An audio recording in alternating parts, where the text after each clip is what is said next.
नमस्कार विद्यार्थी मित्रांनो, आधीच्या व्हिडिओमध्ये तुम्ही बिटवीननेस आणि प्रॅक्टिस सेट 1.1 शिकला आहात.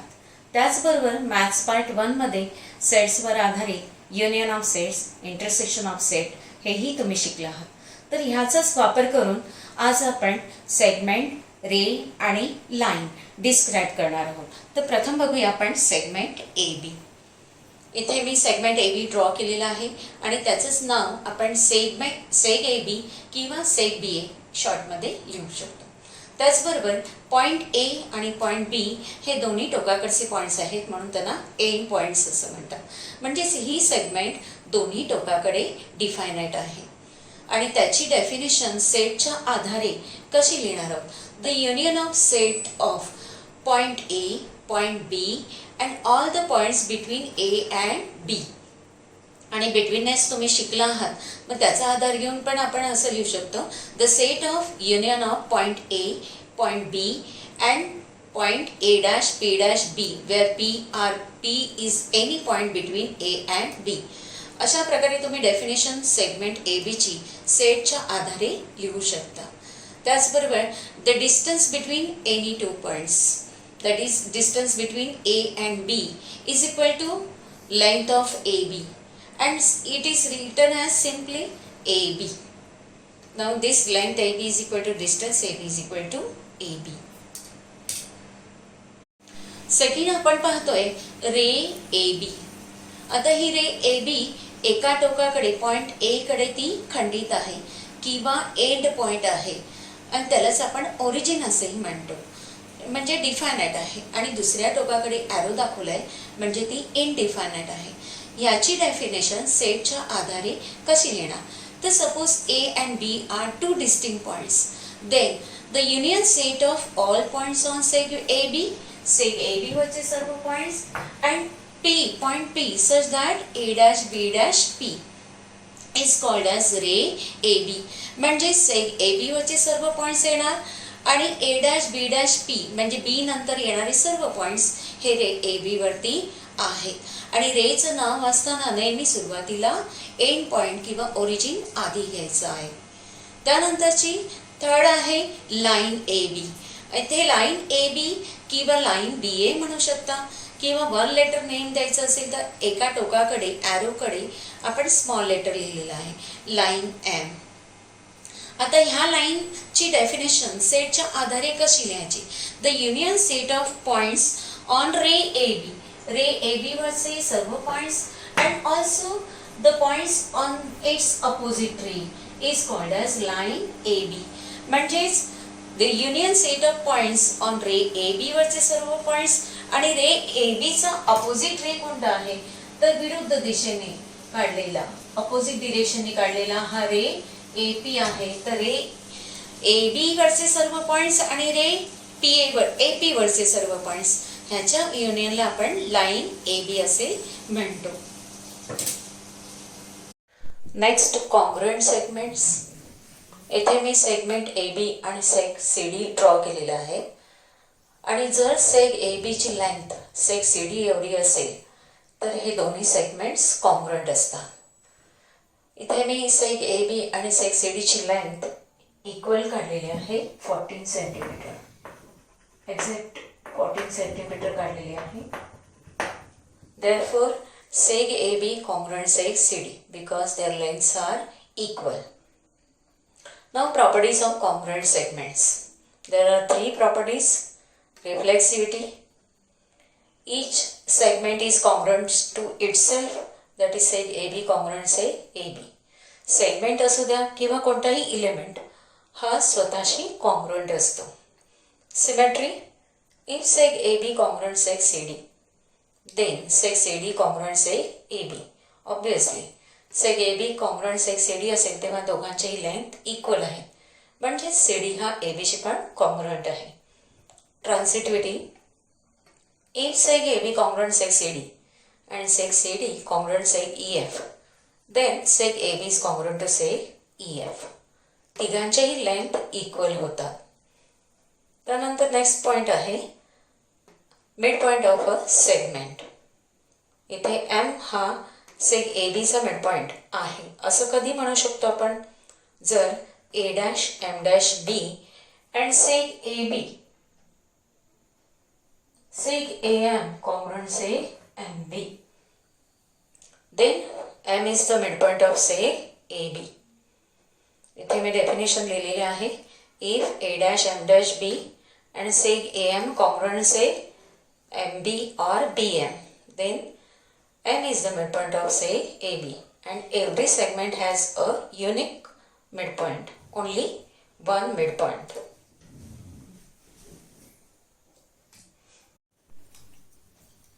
नेक्स्ट आहे कंपॅरिझन ऑफ सेगमेंट्स. इथे सेग ए बी आणि सेग सी डी ड्रॉ केलेला आहे आणि आपल्याला दिसतंय की सेग ए बी हा सेग सी डीपेक्षा लहान दिसतोय. म्हणजेच काय, लेंथ ए बी ही लेंथ सी डीपेक्षा लहान आहे. Length A B smaller than length C D, therefore seg A B is also smaller than seg C D. म्हणजे लेंथ स्मॉलर असेल तर सेगमेंट सुद्धा स्मॉलर असतो. नेक्स्ट पॉइंट आहे perpendicularity of segments or rays. The line L and line M are intersecting at 90 degree. Therefore, line L is perpendicular to line M. आणि ह्या दोन perpendicular line वरील प्रत्येक पार्ट सेगमेंट असू द्या किंवा रे असू द्या, हे दोन्ही एकमेकांना perpendicular असतात. इथे seg A B is perpendicular to ray PQ. Each part of two perpendicular lines are perpendicular to each other. Now here seg SR draw केलेला आहे आणि रे PQ आहे. ह्यावरून आपण हे दोन पार्ट्स एकमेकांना परपेंडिक्युलर आहेत का हे ठरवण्यासाठी आपल्याला त्यांना इन्क्लूड करणारी, कंटेनिंग करणारी लाईन ड्रॉ करावी लागेल. आता रे PQ ला कंटेन करणारी मी लाईन ड्रॉ करते जी सेग एस आरच्या दिशेने वाढेल. त्याचप्रमाणे सेग एस आर मधून सुद्धा पासिंग होणारी लाईन ड्रॉ करते. या जर दोन्ही लाईन्स एकमेकींना 90 डिग्री मध्ये इंटरसेक्ट झाल्या तर त्या दोन लाईन्स एकमेकींना परपेंडिक्युलर आहेत, म्हणून seg S R perpendicular to ray PQ. Therefore, seg SR perpendicular to ray PQ. Perpendicular to ray PQ. असं आपण म्हणू शकतो. Distance of a point from a line. इथे लाईन ए बी ड्रॉ केली आहे. ए बीच्या बाहेर सी पॉइंट दाखवलेला आहे. या सी पॉइंटचं ए बी पासूनचं डिस्टन्स कसं फाइंड करणार, तर सी मधून segment C D perpendicular draw केलेला आहे. या सेग सी डीची लेंथ म्हणजेच या सी पॉइंटचं लाईन ए बी पासूनचे डिस्टन्स होय.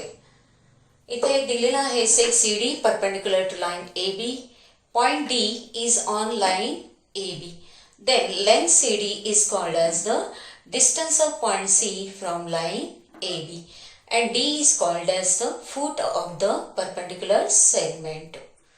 If length CD is equal to A, then the distance of point C from line AB is equal to A units. त्यानंतर आपल्याला practice set 1.2 solve करायचं आहे. इथे question number 1, the following table shows points on a number line and their coordinates. Decide whether the pair of segments given below the table are congruent or not. इथे 3 pairs दिलेले आहेत. त्यातील first pair मी घेतलेले आहे सेग DE and सेग AB. आता तुम्हाला माहिती आहे की हे सेगमेंट्स कॉन्ग्रुएंट आहेत की नाही हे पाहण्यासाठी त्याची लेंथ आपल्याला काढावी लागेल. आणि लेंथ DE म्हणजेच distance DE. Distance DE is equal to, formula आपल्याला माहीतच आहे, larger coordinate minus smaller coordinate. आता डीचा कोऑर्डिनेट काय आहे? -7. ईचा कोऑर्डिनेट किती आहे? 9. कोणता कोऑर्डिनेट मोठा आहे, ग्रेटर आहे? 9. आणि स्मॉलर कोऑर्डिनेट आहे -7. Therefore is equal to 9 minus -7. Minus into minus become plus, therefore equal to 9 plus 7, which is equal to 16. Question number 2. Length A B is equal to 8 दिलेला आहे. एम हा ए बीचा mid point आहे कारण ह्या दोन identical marks दिलेला आहे. To find length A M length find करायची आहे. Length A M is equal to half length A बीच्या हाफ आहे because M is midpoint of say A B. Half into 8 is equal to 4 units. Third question आहे C D segment given and P is the midpoint of say CD. CP is length equal to 2.5. Find length CD. Now length CD is equal to 2 times length CP because P is the midpoint of say CD. That is 2 multiplied by 2.5 is equal to 5 units. Question number 4. If AB is equal to 5 cm, BP is equal to 2 cm and AB is equal to 3.4 cm. Compare the segments. आता comparison करताना आपण त्याच्या lengths बघतो. जी सगळ्यात लहान length आहे 2 cm, लेस than त्यापेक्षा मोठी असणारी 3.4 cm आणि सर्वात मोठी लेंथ आहे 5 cm. हे त्याच्यामध्ये कंपॅरिझन आहे. त्यामुळे seg BP is less than seg AB is less than seg AB हे कंपॅरिझन येतं. नंबर 6. नंबर लाईन दिलेली आहे, पॉईंट्स दाखवलेले आहेत आणि पॉईंट्सचे कोऑर्डिनेट्स दिलेले आहेत. त्यावरून आपल्याला state the points which are equidistance from point B. B पासून इक्विडिस्टन्सवर असणारे पॉईंट्स आपल्याला दाखवायचे आहे. तर बी पासून इक्विडिस्टन्सवर असणारा ए आणि सी आहे. दुसरी पेअर कोणती सांगता येईल तर point B and point D. इथे पॉईंट बी आहे पण इथे पॉईंट काही दाखवलेला नाही आहे म्हणून आपण दोन पेअर लिहू शकतो, point A and point C. दुसरी पेअर आहे point B and point D which are equidistance from the point B.